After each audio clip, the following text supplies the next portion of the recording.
عنہ کا اسم گرامی علی ہے۔ آپ کی کنیت ابو الحسن اور ابو تراب ہے اور آپ کا لقب حیدر کرار ہے۔ آپ رضی اللہ تعالیٰ عنہ کے والد ابو طالب اور والدہ سیدہ فاطمہ بنت اسد رضی اللہ تعالیٰ عنہا ہیں۔ آپ رشتے میں حضور نبی کریم صلی اللہ علیہ وسلم کے چچا زاد بھائی اور داماد ہیں۔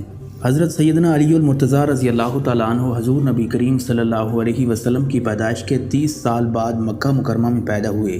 آپ کی پیدائش خانہ کعبہ میں ہوئی اور رسول خدا صلی اللہ علیہ وسلم نے آپ کے منہ میں اپنا لعاب مبارک ڈالا تھا۔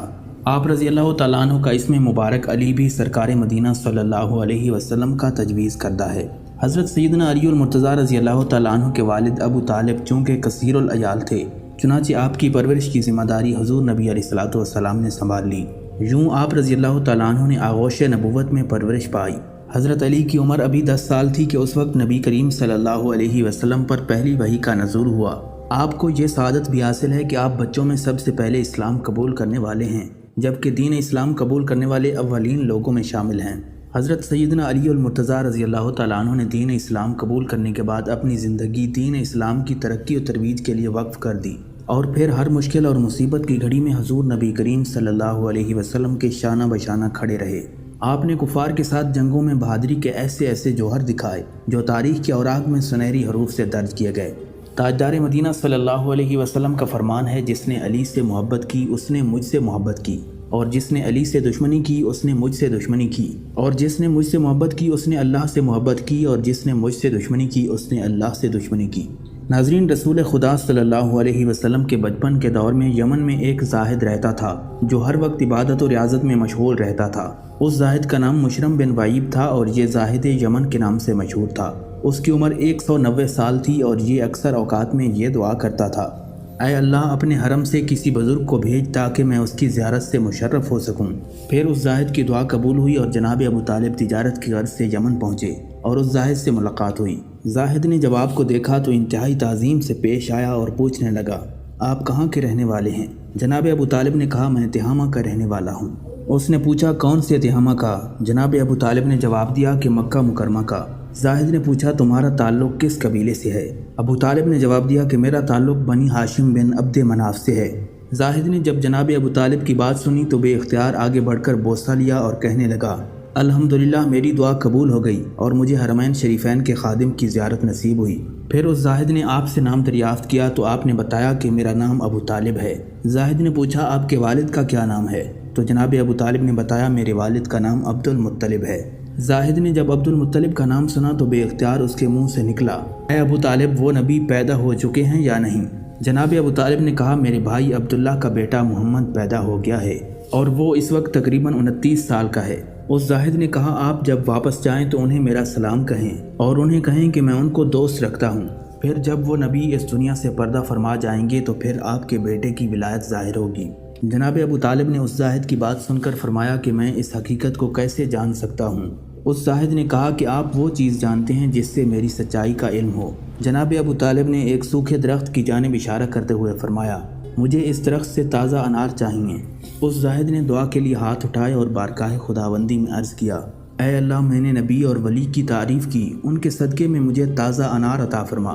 چنانچہ دیکھتے ہی دیکھتے وہ درخت ہرا بھرا ہو گیا اور اس میں تازہ انار پک گئے۔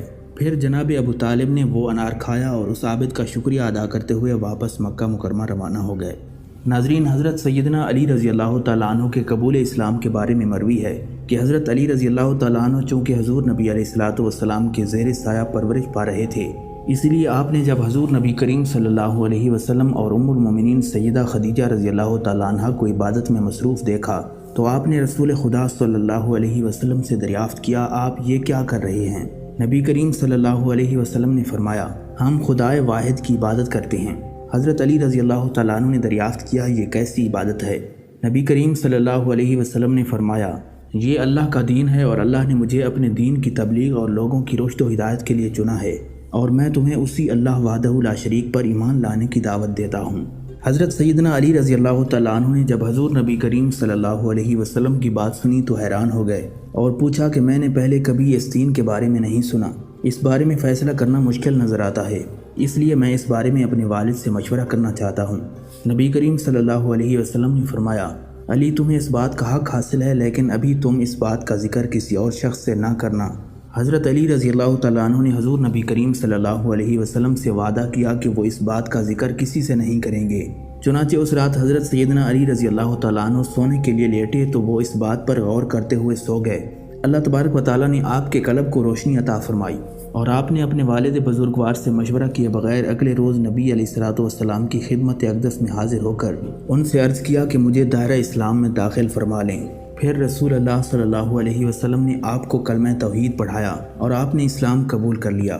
ناظرین، نبی اکرم صلی اللہ علیہ وسلم نے اعلان نبوت کے بعد خفیہ طور پر اپنی تبلیغ جاری رکھی اور اس عرصے میں کئی لوگ دائرہ اسلام میں داخل ہو گئے۔ 3 سال کی خفیہ تبلیغ کے بعد اللہ تبارک و تعالیٰ نے سورہ الشعراء کی آیت نازل فرمائی جس میں نبی علیہ الصلوۃ والسلام کو اپنے قریبی رشتہ داروں کو دعوت اسلام دینے کا حکم ہوا۔ ارشاد باری تعالیٰ ہوا، اے محبوب اپنے رشتہ داروں کو آخرت کے عذاب سے ڈرائیے۔ نبی اکرم صلی اللہ علیہ وسلم نے اس فرمان کے مطابق کوہ صفا کی چوٹی پر چڑھ کر اہل مکہ کو اسلام کی دعوت دی، لیکن وہ لوگ آپ پر غصہ ہو گئے۔ پھر آپ صلی اللہ علیہ وسلم نے ایک دعوت کا انتظام کیا جس میں عبد المطلب کے سارے بیٹے مدعو کیے گئے۔ رسول اللہ صلی اللہ علیہ وسلم نے ان سب کے سامنے توحید و رسالت کا پیغام رکھا۔ نبی علیہ الصلوۃ والسلام کی اس دعوت کو سن کر بنی عبد المطلب نے منہ پھیر لیے۔ اس وقت حضرت سیدنا علی المرتضیٰ رضی اللہ تعالیٰ عنہ کھڑے ہوئے اور بلا خوف و خطر گویا ہوئے، یا رسول اللہ صلی اللہ علیہ وسلم، بے شک میں عمر میں اس وقت چھوٹا ہوں، کمزور ہوں، مگر میں آپ کی مدد کروں گا اور جو بھی آپ سے جنگ کرے گا میں اس سے جنگ کروں گا۔ حضرت علی کی یہ بات سن کر نبی علیہ الصلوۃ والسلام نے فرمایا، اے علی تو میرا بھائی اور وارث ہے۔ حضرت علی کی کمسنی اور ان کی جسمانی کمزوری کا ابو لہب نے مذاق اڑانا شروع کر دیا، لیکن وہ بدبخت آپ کی قوت روحانی کا ادراک کرنے سے قاصر تھا۔ ناظرین، جب حضور نبی کریم صلی اللہ علیہ وسلم کو مدینہ منورہ کی جانب ہجرت کرنے کا حکم ملا تو آپ نے حضرت سیدنا علی المرتضیٰ رضی اللہ تعالیٰ عنہ سے فرمایا، اے علی مجھے ہجرت کا حکم ہو گیا اور میں ابو بکر کے ساتھ مدینہ منورہ ہجرت کرنے والا ہوں۔ میرے پاس لوگوں کی جو امانتیں ہیں وہ میں تمہارے سپرد کرتا ہوں، تم ان امانتوں کو ان کے مالکوں تک پہنچا دینا۔ مشرکین مکہ آج رات مجھے قتل کرنے کا ناپاک ارادہ رکھتے ہیں، تم میری یہ چادر اوڑھ لو اور میرے بستر پر لیٹ جاؤ۔ حضرت علی رضی اللہ تعالیٰ عنہ نے نبی علیہ الصلوۃ والسلام کا فرمان سنا تو آپ نے نبی کریم صلی اللہ علیہ وسلم کی چادر اوڑھی اور بستر پر لیٹ گئے۔ پھر سرکار مدینہ صلی اللہ علیہ وسلم خاموشی کے ساتھ گھر سے نکلے اور مشرکین مکہ کو اس کی خبر تک نہ ہوئی، اور وہ رات بھر حضور نبی کریم صلی اللہ علیہ وسلم کے گھر کا محاصرہ کیے رہے، مگر صبح کے وقت انہیں خبر ملی کہ اللہ کے نبی تو یہاں سے جا چکے ہیں۔ حضرت عبداللہ ابن عمر رضی اللہ تعالیٰ عنہ سے مروی ہے، فرماتے ہیں کہ ہجرت مدینہ کے بعد نبی کریم صلی اللہ علیہ وسلم نے انصار و مہاجرین میں بھائی چارہ قائم فرمایا۔ حضرت سیدنا علی المرتضیٰ رضی اللہ تعالیٰ عنہ نے نبی کریم صلی اللہ علیہ وسلم کی خدمت میں حاضر ہو کر عرض کیا، یا رسول اللہ صلی اللہ علیہ وسلم، آپ نے تمام صحابہ کرام کے درمیان مساوات اخوت کا رشتہ قائم کیا، لیکن میرے ساتھ ایسا کچھ معاملہ نہیں کیا۔ نبی کریم صلی اللہ علیہ وسلم نے فرمایا، اے علی تم دنیا اور آخرت میں میرے بھائی ہو۔ ناظرین، حضور نبی کریم صلی اللہ علیہ وسلم کی لاڈلی صاحبزادی خاتون جنت حضرت سیدہ فاطمہ الزہرا سلام اللہ علیہا سے نکاح کے لیے حضرت سیدنا ابو بکر صدیق اور حضرت سیدنا عمر فاروق رضی اللہ تعالیٰ عنہم نے نبی کریم صلی اللہ علیہ وسلم کو پیغام بھیجا، مگر حضور علیہ الصلوۃ والسلام نے ان دونوں صحابہ کرام کو یہی جواب دیا کہ مجھے حکم الہی کا انتظار ہے۔